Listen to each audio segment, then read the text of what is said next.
I am Gelien of the University of the West Indies, St. Augustine Campus, Department of History, and I am pleased to be one of the facilitators of this year's Cape History Workshop. The title of today's presentation is Enslaved African Females and Caribbean Resistance to Enslavement. I have selected 4 images to introduce the presentation. The first is taken from the work of Guyanese historian Lucille Matherin-Mahieu, who for some time was based in Jamaica. This image captures day-to-day acts of resistance. The second image is an artist's interpretation of Brefu, who was an enslaved female on the Danish colony of St. John, and she was the first and only leader of a servile war in St. John in 1733. The third image captures both enslaved males and females attempting to run away from slavery. This form of resistance is known as marronage. And finally, there is resistance by the pen, captured by the work of Mary Prince. This is a cover of her book where she dictated her experience as an enslaved person in the Turks and Caicos Islands, Bermuda, Antigua. Eventually, she was brought to England by her enslavers, where she dictated her experience, and this was used by white abolitionists to demand the end of slavery. This topic is part of theme 2 in the Cape History syllabus, which is entitled Disintegration of Slave Systems. It pays particular attention to the role of enslaved women in slavery. Consequently, it offers a gendered analysis of this theme of disintegration of slave systems. As previously mentioned with the introduction, there were 4 major categories into which enslaved female resistance have been divided: day-to-day acts of resistance, revolts, marronage, and anti-slavery publications. At the end of the presentation, it is hoped that you students will be able to identify the ways in which and the extent to which enslaved females in particular resisted enslavement. It is also hoped that you will be able to evaluate the impact of enslaved female resistance on Caribbean servile plantations. This term day acts of resistance was popularized by Bahamian historian Michael Creighton, particularly in his publication entitled Testing the Chains, Resistance to Enslavement in the British West Indies. Creighton used the term accommodation in reference to the daily acts of resistance employed by enslaved males and females. Day-to-day acts of resistance, because it happens on a daily basis, was the most common. It was also the most diverse, as well as the least violent form of resistance practiced by enslaved males and females. This is a cover of Creighton's Testing the Chains, and I highly recommend it as a manual for your study of this particular theme, disintegration of slave systems. One of the diverse manifestations of day-to-day acts of resistance was known as malingering. What was malingering? Malingering was the deliberate attempt of the enslaved persons to work as slowly and as sloppily as possible in the execution of servile duties. This was practiced not only by women, but also by men. And even though it was a non-violent form of resistance, it was very effective in undermining plantation productivity. Because of the manner in which labor on a typical sugar plantation in the Caribbean was organized in the 17th, 18th, and even the beginning of the 19th century, it was quite possible to practice malingering. The enslaved work in a line, cutting cane, driven by a driver with a cattle whip in his hand. When the driver was close by, the enslaved worked hard. And when he moved to the other end of the production line, they slowed their effort, thus making malingering a very effective way of undermining servile plantation labor. Another manifestation of day-to-day acts of resistance was the deliberate mishandling of property. Machinery like the sugar mill, animals like the cattle, and other property were deliberately sabotaged. Men, however, far more than women, due to the sexual division of labor on the plantations, had greater opportunities to practice this form of resistance than women. Men worked in the boiling house with the boilers, with the mills, as well in the factory, in the distilleries distilling rum. They were also given the responsibility of looking after the animals and even guarding the canes. Women seldom held these positions, and consequently, mishandling of property as a form of resistance was more commonly practiced by men than by women. In terms of its impact on the functioning of the plantations, mishandling of property interrupted estate production. This is an image, an artist's interpretation of a windmill that was used particularly in the island of Antigua to grind the canes to make the sugar. If an enslaved person or a group of enslaved person sabotage the working of the mill, you will understand that for a couple of hours, or even a couple of days or a week or a couple of months, work will grind to a standstill. Pretended stupidity was a third manifestation of this diverse way of practicing accommodation or day-to-day acts of resistance. Males and females pretended that they were unable to understand the language of their white managers. And this was quite possible because many of them came from Africa and spoke the African dialects, while their enslavers were from Europe, speaking English or Spanish or French or Dutch. And so when instructions were given, let's say to remove some trash or cut some canes, sometimes the enslaved pretended that they didn't understand, and they went and they sat in the hospital. And when the manager asked, "Why are you here? I sent you to collect the trash." And of course, they could pretend that they were unable to understand, or they were too stupid, quote unquote, to understand the instruction given by their managers, their white managers. The impact: it frustrated the white managerial class, the overseers, the attorneys, and even the proprietors. And it enabled, more importantly, the laborers, whether male or female, to avoid some of the strenuous work that they had to perform. Feigned illness and self-inflicted injuries was another manifestation of day-to-day acts of resistance that enslaved females, along with males, practiced. They frequently complained of illness, a little pain here, massa, foot hurting, head hurting, and also they exaggerated the need to perform bodily functions. It became a notorious resistance strategy, especially among women who wanted to breastfeed or to pass urine, etc.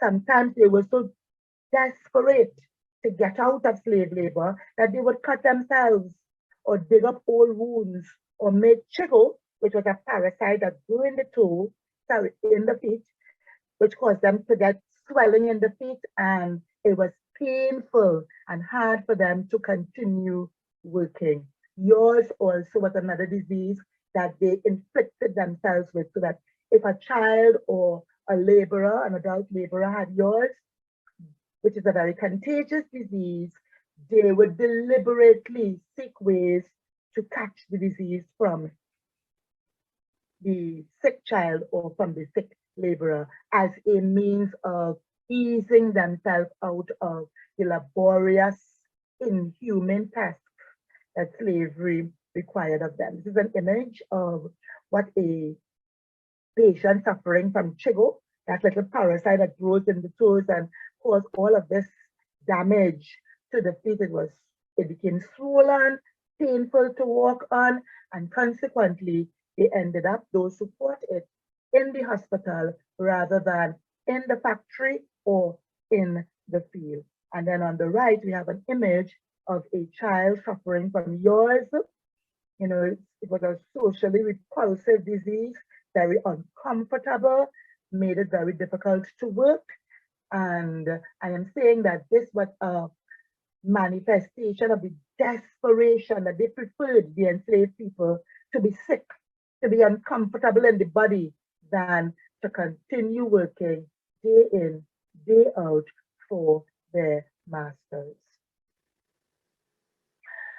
Historian Enrico Oltink, who is from the Netherlands, has an article in Beering Shepherd's Caribbean Slavery, where she examines enslaved women, particularly in Jamaica, using their mind, their body, and their voices to resist enslavement.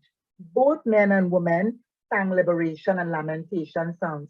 And you might be more familiar with this activity if you have looked at some American movies capturing slavery, like Roots, for example, where they are singing songs like "Wade in the Water," singing about, you know, liberation, running away, and also crying against the burden, the bondage of enslavement. So enslaved men and women use their mind, their body, and their voices to resist enslavement. Women in particular were notorious. I mean, many of the journals of the planters wrote about women, for example, who would expose their buttocks to their enslavers as a form of disrespect, as a form of taunting, as a form of mocking their enslavers. Some women too, who had sexual relations with the proprietor, the master, would drop words to the mistress, letting her know that even though you are the enslaver, your husband slept with me last night, which of course aggravated, humiliated the white enslaver females. So body and mind and voice were used by enslaved women to resist enslavement. Yet another, because as I said, this was the most common and the most diverse form of resistance to enslavement, and it was particularly practiced by enslaved females. Another form was petticoat resistance. What was petticoat resistance?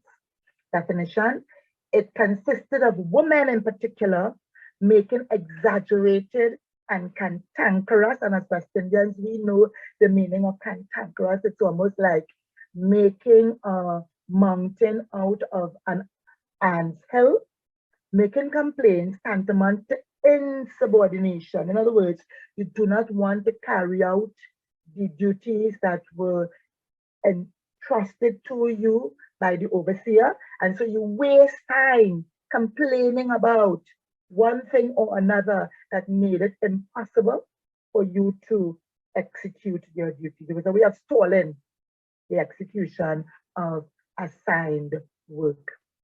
Some historians, however, like Beering Shepherd in particular, one of our more preeminent historians of the Caribbean, based at the Mona campus in Jamaica, reject the terminology of petticoat resistance. Why?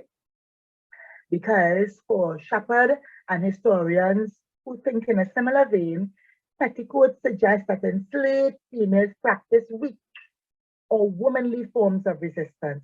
And of course, we have seen that they have dominated day-to-day acts of resistance, which I've already said consisted of non-violent and to some extent non-destructive forms of resistance to enslavement, but in terms of its impact, very effective in making servile labor sloppy and undermining productivity on the plantation. Nevertheless, Beering Shepherd feels uncomfortable with the term because it suggests that women did not have too much of a dent on the effectiveness of slavery through their forms of resistance. So bear that in mind as well. This is an example of etiquette resistance, and it is taken from the work of Matthew Gregory Lewis, also nicknamed the monk. And he, in fact, has been credited as the person who invented the term or coined the term etiquette resistance, because he wrote in his journal about a particular enslaved woman in Jamaica whose name was Juanica, who was complaining about her inability to remove the trash as she was instructed to do. And she was very sassy, and she was also one of the women who had revealed her buttocks to the overseer as a form of showing disrespect and insubordination to her master. The good thing about this particular source is that it is available online. So all you need to do is to type in Matthew Gregory Lewis, or you can type in proprietor of Cornwall Estate in Western Jamaica, and at the touch of a button, you'll be able to read more about Gregory Lewis's journal and the way in which he captured the frustrations of the white managerial class working with enslaved persons who found all kinds of tricky ways to undermine the system of slavery.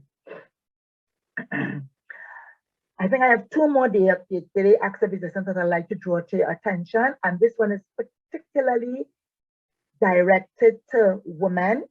It was a term, gynecological resistance, that was coined by Lucille Nazarene, the same historian whom I mentioned at the beginning of the presentation, from Guyana, working in the Mona campus in Jamaica, and she was able to conduct research and shape the thesis that there was a particular form of resistance that was unique to enslaved females. So whereas all the others that I have mentioned before, malingering, mishandling of property, feigning illness, there were some areas of commonality between men and women with gynecological resistance. It was specifically practiced by enslaved females.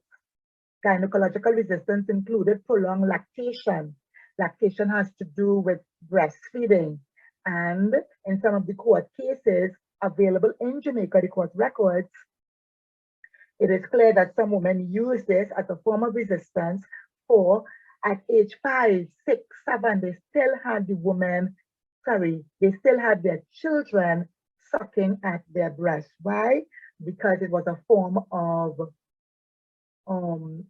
birth control. It reduced the possibility, it didn't erase it altogether, but it reduced the possibility of pregnancy. And this was particularly important after 1807 in the British West Indies, when the trade in captured Africans had come to an end and planters attempted but failed to use the bodies of enslaved females to reproduce the labor force.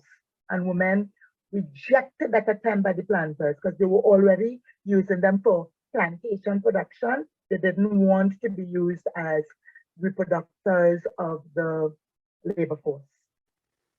Prolonged lactation or keeping children at the breast for extended periods, 5 years, 6 years, 7 years, undermine the planters' attempt to breathe rather than to buy laborers for the plantations, especially after 1807. It also consisted of, that is gynecological resistance, also consisted of sexual abstinence. And a specific example that comes immediately to mind involved a Black female, enslaved female in Jamaica called Fibber, who was the on and off mistress of a white plantation owner called Thomas Thistlewood.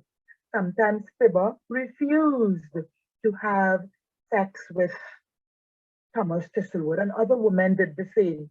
Of course, it didn't mean that, they always got away with refusal, sexual abstinence. Sometimes because of their refusal, they were raped, as did occur with Fibber. But again, there were times when they were able to resist having sex with white males and sometimes even Black enslaved males. And of course, this obstructed the objective of British West Indian planters in particular to use the bodies of females to reproduce the labor force. Abortion was another practice, but of course not. And Steve Buckridge warns us that not every incident of abortion, and the next example of gynecological resistance that I will bring up, which is infanticide, was a form of resistance. Slavery was such a terrible labor regime that self-induced abortion often took place. But there were women, because of their knowledge of herbal medicine, which they would have brought from Africa, were able to get rid of unwanted pregnancies, to use their bodies to refuse to participate or to cooperate with planters who wanted to use their bodies to make little babies who eventually would become enslaved workers, because women took children took the status of their mothers. So if you're an enslaved mother, your offspring would also be enslaved. So abortion was an option that some enslaved women practiced, coming under the umbrella of gynecological resistance. Then, as I mentioned previously, although we must not run away with the idea, as we don't do with abortion, that every case of infanticide was a form of resistance, right? And actually, according to Steve Buckridge, another name that you can search for to extend your understanding of this topic, many enslaved women could not, they were humans. How could you kill your own child? Right? And Steve Buckridge demonstrates that in the cases that come to light of the practice of infanticide, the mothers were a bit insane, psychologically traumatized, and also there was some jealousy too. Like in the case of a mulatto child, where the white man might have moved on to another mulatto or black mistress and forgotten the one that he had impregnated. Sometimes the mothers took revenge by killing the infant. But of course, in terms of its impact on the servile plantation, it denied another generation of laborers to white enslavers.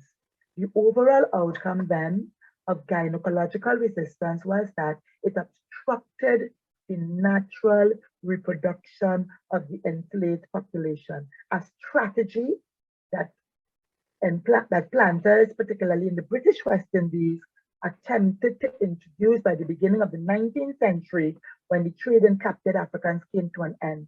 But to a large extent, because of the resistance of these women using their bodies, which is why it is called gynecological resistance, because gynecological has to do with the female body. They're using their breasts, they're using their ability to be sexually reproductive to deny the planters a future generation of enslavers. It undermined the quantity and the quality of plantation production. And finally, there are more, but these are the major manifestations of day-to-day acts of resistance that enslaved females, as well as enslaved males to some extent, not gynecological resistance, which was unique to females, right? Only females practice that. Although in the others, you see some overlapping. Poisoning. And this was not so non-violent, right? Even though I say generally speaking, day-to-day acts of resistance were non-violent. So poisoning was another form of day-to-day act of resistance that was employed by enslavers. Not widespread, but practiced especially by enslaved domestics, those who worked in the great house, cooking the food and in close proximity to their white enslavers, and those who were familiar with herbal and other kinds of bush medicine. The Caribbean, especially in the 16th, 17th century, was a dangerous place for enslavers. Sometimes they died and they didn't have a clue what was responsible.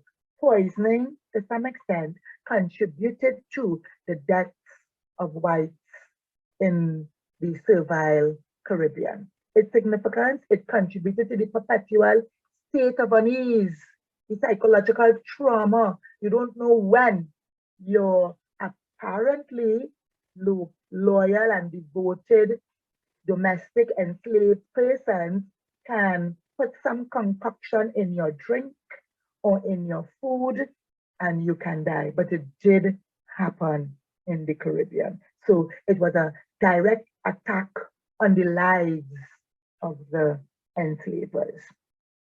All right, so we have come to the end of the first section. The others are much shorter.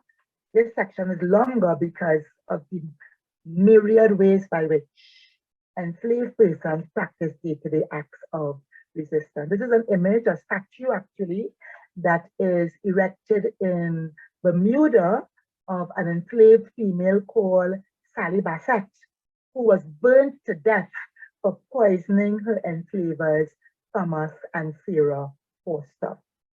There is a YouTube video on this experience, and there are quite a number of textual online posts that you can read about to find out more about this particular incident of one woman who used poisoning as a form of resistance, which is an example of day-to-day acts of resistance, or to use the term that Michael Creighton used, accommodation.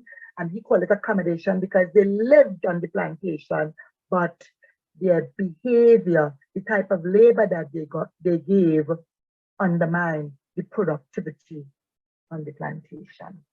Now we move on to the second and more dynamic and more violent and more destructive form of resistance to enslavement that was practiced.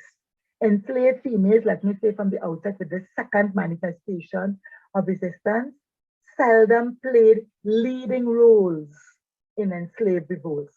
I'm not saying that they were not involved at all, but they were seldom the leaders. Two exceptions to this rule. One, Nanny Gregg in Busser's Rebellion in 1816 on the island of Barbados. She was not the main leader, but she was one of 4 protagonists involved in setting fire to the cane fields in the urban areas, St. Philip, St. George, Christchurch in Barbados in 1816. This rebellion was led by Busser, who was a male. And if you go to Barbados today, in one of their roundabouts, you would see an artist's interpretation through a statue of Busser in 1816. But Nanny Craig was the one who helped to give the philosophy of the revolution when she said to the others, her male colleagues, that if we want to get our freedom, we must burn down the plantation, just as they had done in Haiti in previous times.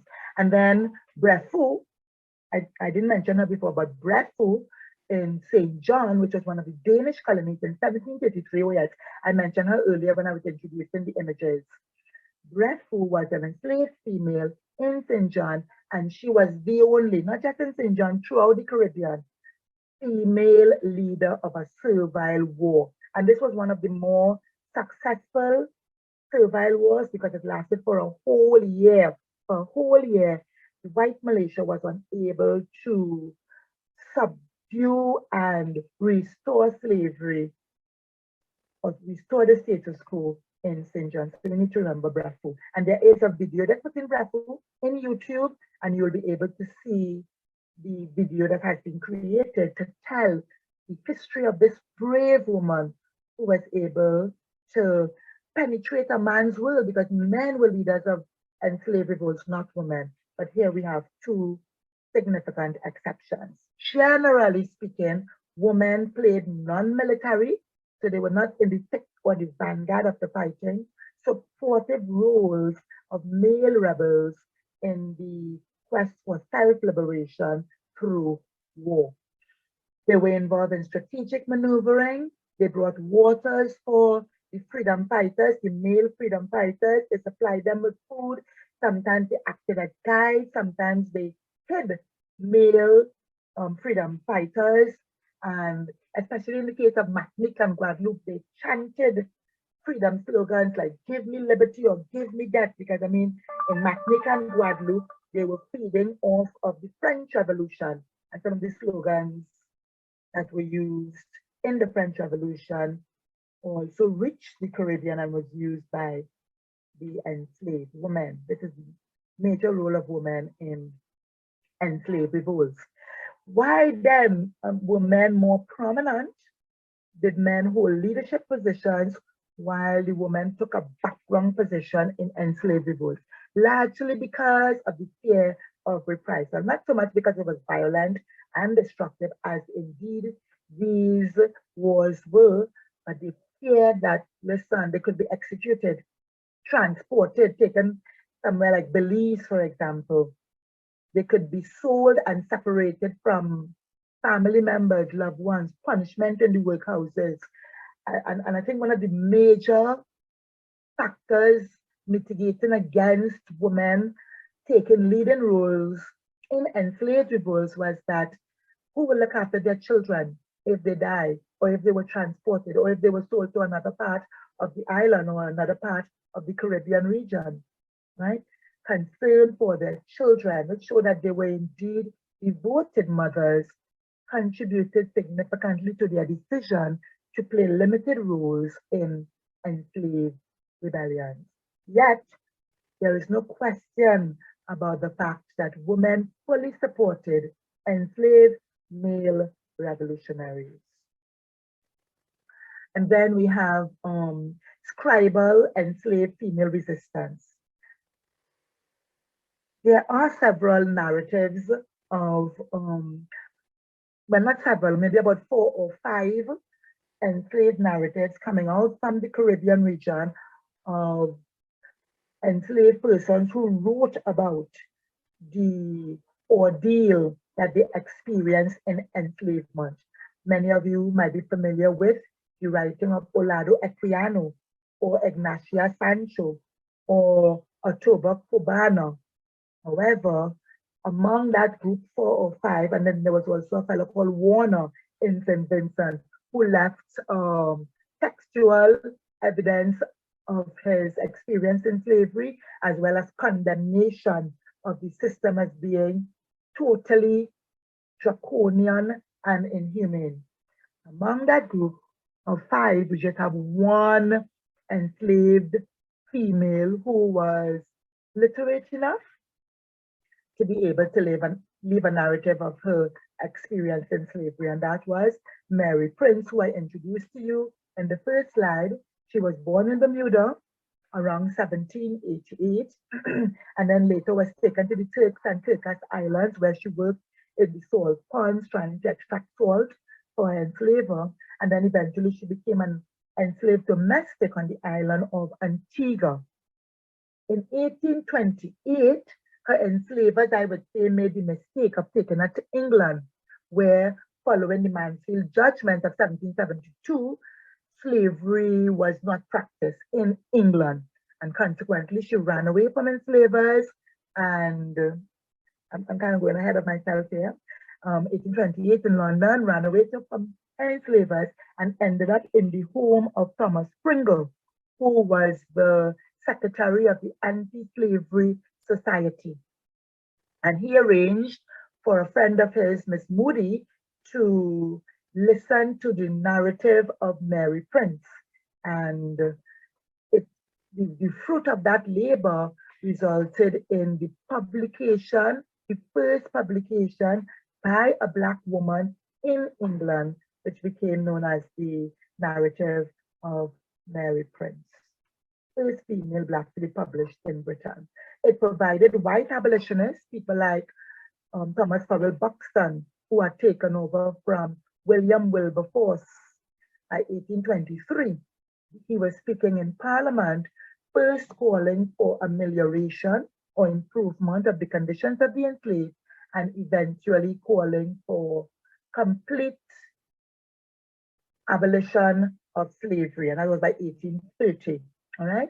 And the publication of Mary Prince provided the evidence, first-hand evidence. So this is not just white abolitionists pleading on behalf of the enslaved in the colonies, but this was a woman who had lived through the experience of slavery with all of its horrors and the cattle whip and the hard labor and so on. So she brought first-hand incontestable evidence that slavery was cruel and ought to be abolished. And the abolitionists grabbed up that testimony, along with those of Equiano and Otaba and Ignacio Sancho, and it reinforced their arguments in Parliament, and eventually, by 1834, slavery was abolished. So that abolition was not only as a result of the work of white abolitionists, but also Black abolitionists as well, such as Mary Prince. So I've come to the end. What I would like to recap and note is that of the 4 major forms of resistance employed by the enslaved, women, because this particular topic is focused on the role of women in the disintegration of the slave system as outlined in theme 2 of the Cape History syllabus. Women were more involved in the myriad dimensions of day-to-day acts of resistance. To a limited extent, they were also involved in revolts, in marronage, and in using the pen to fight the system of slavery. To deepen, to further your understanding of this topic, I recommend that you look at the sources. Some of them are hard print and some of them are online. I know that we are living in this COVID era, and getting to libraries and accessing materials could be a bit challenging. Consequently, please make as much use as you can of the online sources, and till such time when you are able to visit the libraries, you can also access the hard print, right? Some of the books I mentioned Enrico Oltink, I mentioned Steve Buckridge. Make sure that you look at those, and of course, thank you very much. Thank you for joining us today. I trust that today's presentation would have been useful in your preparation for your Cape History examination. Thanks again.